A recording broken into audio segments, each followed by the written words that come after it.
محترم حضرات، السلام علیکم۔ آج میں اسلامی تعلیمات میں سورۃ الضحیٰ کا ترجمہ بیان کروں گا۔ اللہ تعالیٰ سے دعا ہے کہ ہمیں صحیح طور سے اس کو سمجھانے کی توفیق عطا فرمائے۔ تو پڑھتے ہیں۔ بسم اللہ الرحمن الرحیم۔ والضحى والليل إذا سجى ما ودعك ربك وما قلى وللآخرة خير لك من الأولى ولسوف يعطيك ربك فترضى ألم يجدك يتيما فآوى ووجدك ضالا فهدى ووجدك عائلا فأغنى فأما اليتيم فلا تقهر وَأَمَّا السَّائِلَ فَلَا تَنْهَرْ وَأَمَّا بِنِعْمَةِ رَبِّكَ فَحَدِّثْ۔ اس کا ترجمہ ہے اس طرح سے۔ بسم اللہ الرحمن الرحیم، شروع کرتا ہوں اللہ کے نام سے جو بہت مہربان نہایت رحم والا ہے۔ والضحیٰ، قسم ہے روز روشن کی، واللیل اذا سجا، اور رات جب کہ وہ سکون کے ساتھ طاری ہو جائے۔ ما ودعک ربک وما قلی، اے نبی صلی اللہ علیہ وسلم، تمہارے رب نے تم کو ہرگز نہیں چھوڑا اور نہ وہ ناراض ہوا۔ وللآخرۃ خیر لک من الاولی، اور یقیناً تمہارے لیے بعد کا درد پہلے درد سے بہتر ہے۔ وَلَلْآخِرَةُ خَيْرٌ لَكَ مِنَ الْأُولَى، اور یقیناً تمہارے لیے بعد کا درد پہلے درد سے بہتر ہے۔ وَلَسَوْفَ يُعْطِيكَ رَبُّكَ فَتَرْضَىٰ، اور عنقریب تمہارا رب تم کو اتنا دے گا کہ تم خوش ہو جاؤ گے۔ أَلَمْ يَجِدْكَ يَتِيمًا فَآوَىٰ، کیا اس نے تم کو یتیم نہیں پایا اور پھر ٹھکانہ فراہم کیا۔ وَوَجَدَكَ ضَالًّا فَهَدَىٰ، اور تمہیں ناواقف راہ پایا اور پھر ہدایت بخشی۔ وَوَجَدَكَ عَائِلًا فَأَغْنَىٰ، اور تمہیں نادار پایا اور پھر مالدار کر دیا۔ فَأَمَّا الْيَتِيمَ فَلَا تَقْهَرْ، لہٰذا تم یتیم پر سختی نہ کرو۔ وَأَمَّا السَّائِلَ فَلَا تَنْهَرْ، اور سائل کو نہ جھڑکو۔ وَأَمَّا بِنِعْمَةِ رَبِّكَ فَحَدِّثْ، اور اپنے رب کی نعمت کا اظہار کرو۔ اب کچھ اس کی تشریح۔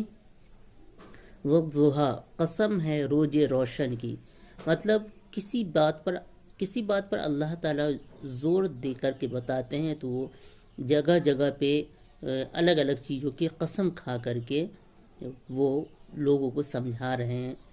یہ علماء کرام کہتے ہیں کہ یہ جو ہے رسول اللہ صلی اللہ علیہ وسلم کو صبر دینے کے لیے یہ سورہ نازل ہوا تھا، جبکہ وحی کافی دنوں سے نہیں ہو رہی تھی، وحی آنا بند ہو گیا تھا کافی دنوں تک۔ تو حضور صلی اللہ علیہ وسلم کو ڈر ہوا کہ شاید میرے اللہ مجھ سے ناراض ہو گئے، تو اسی سے جب اللہ تعالی حضور صلی اللہ علیہ وسلم اللہ تعالیٰ سے رونے لگے، معافی تلافی کرنے لگے، گر گرانے لگے، تو اسی میں اللہ تعالیٰ نے کافی دنوں کے بعد یہ سورہ نازل کیا آپ صلی اللہ علیہ وسلم کو تسلی دینے کے لیے، ایسا علماء کرام کہتے ہیں۔ باقی اگر مجھ سے تشریح کرنے میں غلطی ہوئی ہو تو اللہ تعالیٰ سے دعا ہے کہ معاف کر دیں، اور آپ لوگ بھی صحیح مشورہ دیں گے۔ تو دیکھیے، والضحیٰ، قسم ہے روز روشن کی۔ روز مینس کیا ہوتا ہے؟ روشن دن۔ دن کیا ہوتا ہے؟ روشن ہوتا ہے، روشنی ہوتی ہے ہر طرف۔ تو اللہ تعالیٰ دن کی قسم کھا کر کہہ رہے ہیں واللیل اذا سجا، اور اس کے بعد رات جب کہ سکون کے ساتھ طاری ہو جائے، اور رات کی جب ہر کوئی آرام کرنے کے لیے لیٹ جاتے ہیں، تو دن کی روشنی اور رات کی کہ سکون بھری رات کی قسم کھا کر اللہ تعالیٰ آگے رسول اللہ صلی اللہ علیہ وسلم کو تسلی دے رہے ہیں کہ ما ودعک ربک وما ترضی، اے نبی صلی اللہ علیہ وسلم، تمہارے رب نے تم کو ہرگز نہیں چھوڑا اور نہ وہ ناراض ہوا۔ مینس یہاں اللہ تعالیٰ آپ صلی اللہ علیہ وسلم کو تسلی دے رہے ہیں کہ جب وحی کا سلسلہ بہت دنوں تک منقطع رہا، وحی کوئی نہیں آئے، تو رسول اللہ علیہ وسلم کو جب یہ ہوا، ڈر اور گھبراہٹ ہوئی کہ کہیں کوئی غلطی تو نہیں ہو گئی، تو اسی کی تسلی اللہ تعالیٰ دے رہے ہیں کہ تمہارے رب نے تم کو ہرگز نہیں چھوڑا اور نہ وہ ناراض ہوا۔ وَلَلْآخِرَةُ خَيْرٌ لَكَ مِنَ الْأُولَى، اور یقیناً تمہارے لیے بعد کا درد پہلے درد سے بہتر ہے۔ مطلب آپ کو اتنی جو تکلیف ہوئی اور اب جو آپ کو ہوگا تو پہلے جتنی ہوئی اس سے وہ تکلیف آپ کو دور ہو جائے گا، وہ اتنی تکلیفیں آپ کو نہیں ہوگی جتنی پہلے آپ کو ہو چکی ہے۔ وَلَسَوْفَ يُعْطِيكَ رَبُّكَ فَتَرْضَىٰ، اور ان قریب تمہارا رب تم کو اتنا دے گا کہ تم خوش ہو جاؤ گے۔ اور اس کے بعد اللہ تعالیٰ پھر تسلی آپ صلی اللہ علیہ وسلم کو دے رہے ہیں کہ اور ان قریب بہت ہی جلد اللہ تعالیٰ آپ کو اتنا دے گا کہ آپ خوش ہو جائیں گے۔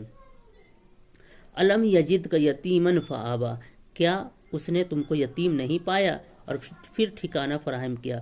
پھر اللہ تعالیٰ آپ صلی اللہ علیہ وسلم کو اپنی نعمت گنوا رہے ہیں، اس کے ذریعے تسلی دیتے ہیں کہ دیکھیے اللہ تعالیٰ نے آپ کا ساتھ ہر جگہ دیا، اللہ تعالیٰ آپ کا ہر وقت نگہبان رہا، جبکہ آپ یتیم تھے، آپ کی ماں باپ، آپ کے والد آپ کے پیدا ہونے سے پہلے انتقال ہو گئے تھے، اس کے بعد آپ کی والدہ بھی بچپن میں ہی، آپ کے دادا سب تو بچپن میں گزر چکے تھے آپ صلی اللہ علیہ وسلم کے۔ تو اللہ تعالیٰ اس طرف اشارہ کر کے کہتے ہیں کہ آپ کو یتیم پایا، پھر آپ کو ٹھکانہ فراہم کیا۔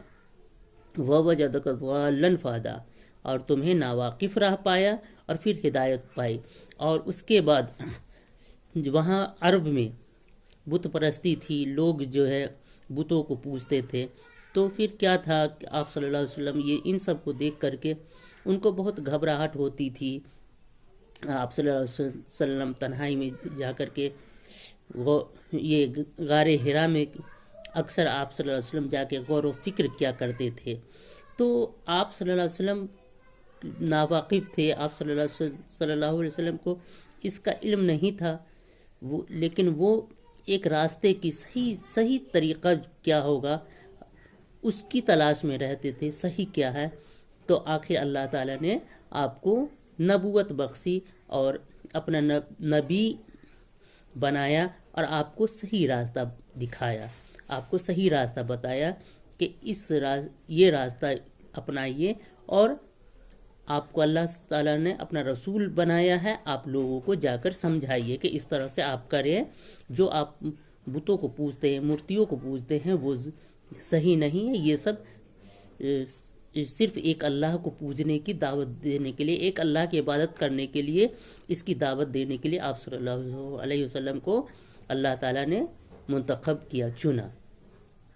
تو اس طرح سے آپ صلی اللہ علیہ وسلم جب ناواقف تھے تو آپ صلی اللہ علیہ وسلم کو ہدایت بخشی۔ وَوَجَدَكَ عَائِلًا فَأَغْنَىٰ، اور تمہیں نادار پایا پھر مالدار کر دیا۔ آپ صلی اللہ علیہ وسلم کی زندگی غریبی میں گزری کیونکہ یتیم تھے، لیکن آپ صلی اللہ علیہ وسلم کی شادی حضرت خدیجۃ الکبریٰ رضی اللہ تعالی عنہا سے ہوتی ہے، جو کہ ایک مالدار خاتون تھی۔ تو اس طرح سے آپ صلی اللہ علیہ وسلم کو اللہ تعالیٰ نے یتیم سے، نادار سے مالدار بنا دیا۔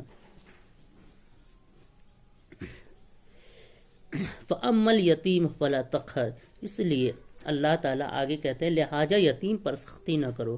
اللہ تعالیٰ پھر آگے آپ صلی اللہ علیہ وسلم کو تنبیہ کرتے ہیں، آپ صلی اللہ علیہ وسلم کو تعلیم دیتے ہیں، اور یہ جو بھی تعلیم ہے وہ ہم سب کے نبی کے ذریعے نبی کو سمجھا رہے ہیں، لیکن ہم سب مسلمانوں کے لیے یہ تعلیم ہے کہ اللہ تعالیٰ آپ صلی اللہ علیہ وسلم کو مخاطب کر کے اللہ تعالیٰ کہہ رہے ہیں کہ آپ کو یتیم پایا تو آپ کو ٹھکانہ دیا، آپ کو ناواقف پایا تو ہدایت دی، آپ کو آپ کو نادار پایا تو آپ کو مالدار بنایا، اس لیے آپ یتیم پر سختی نہ کریں۔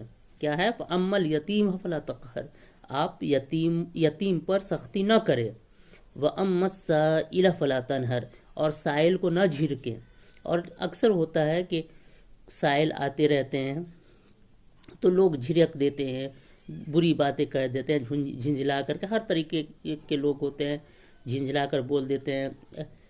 ایسا ہمارے ماحول میں، معاشرے میں ایسا ماحول ہو گیا کہ لوگ ایک طرح سے پیشہ بنا لیے ہیں ناداروں کا، یا جن کا حق ہے ان کا حق مارا جاتا ہے، اور بہت سارے طرح طرح سے بہانے، ہیلے بہانے کے ذریعے مانگنے کے لیے آتے ہیں، تو اس سے لوگ جھنجھلا جاتے ہیں، جھنجھلا کر کے اس کو جھڑک دیتے ہیں۔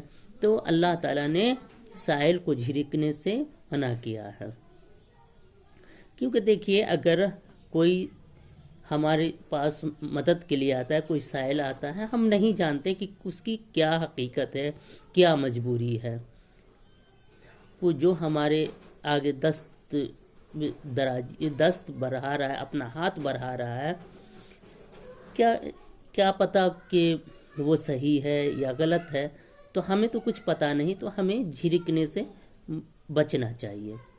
تو خیر اللہ تعالیٰ نے یہاں آپ صلی اللہ علیہ وسلم کو مخاطب کر کے ہم سب کو تعلیم دی ہے کہ ہمیں سائل کو نہیں جھڑکنا چاہیے۔ اللہ تعالیٰ نے کہا وَأَمَّا السَّائِلَ فَلَا تَنْهَرْ، اور سائل کو نہ جھڑکو، وَأَمَّا بِنِعْمَةِ رَبِّكَ فَحَدِّثْ، اور اپنے رب کی نعمت کا اظہار کرو، اور ساتھ ہی اللہ تعالیٰ نے آپ کو جو نعمت دیا ہے اس کا شکریہ کریں، لوگوں کو کہیں کہ اللہ تعالیٰ نے ہمیں یہ نعمتیں عطا کی ہیں، اس لیے اس کا شکریہ۔ تو یہ سورہ تھا والضحیٰ، اس میں اللہ تعالیٰ نے آپ صلی اللہ علیہ وسلم کو تسلی دی ہے، ساتھ ہی آپ صلی اللہ علیہ وسلم کو تعلیم کے ساتھ ساتھ ہمیں بھی تعلیم دی گئی ہے کہ ہمیں یتیموں پر سختی نہیں کرنی چاہیے، یتیموں کا خیال رکھنا چاہیے، سائل کو نہیں جھڑکنا چاہیے، اور اللہ کی نعمت کا شکر ادا کرنا چاہیے۔ میں نے اپنی طرف سے کوشش کی ہے سمجھانے کے لیے، اللہ تعالیٰ سے دعا ہے کہ ہماری اس کوشش کو قبول فرمائیں، اور اللہ تعالیٰ ہمیں اس کا اثر عطا فرمائے، ہم سب کو اس آیت کو کے حساب سے صحیح عمل کرنے والا بنائے، آمین۔ وآخر دعوانا والحمدللہ رب العالمین۔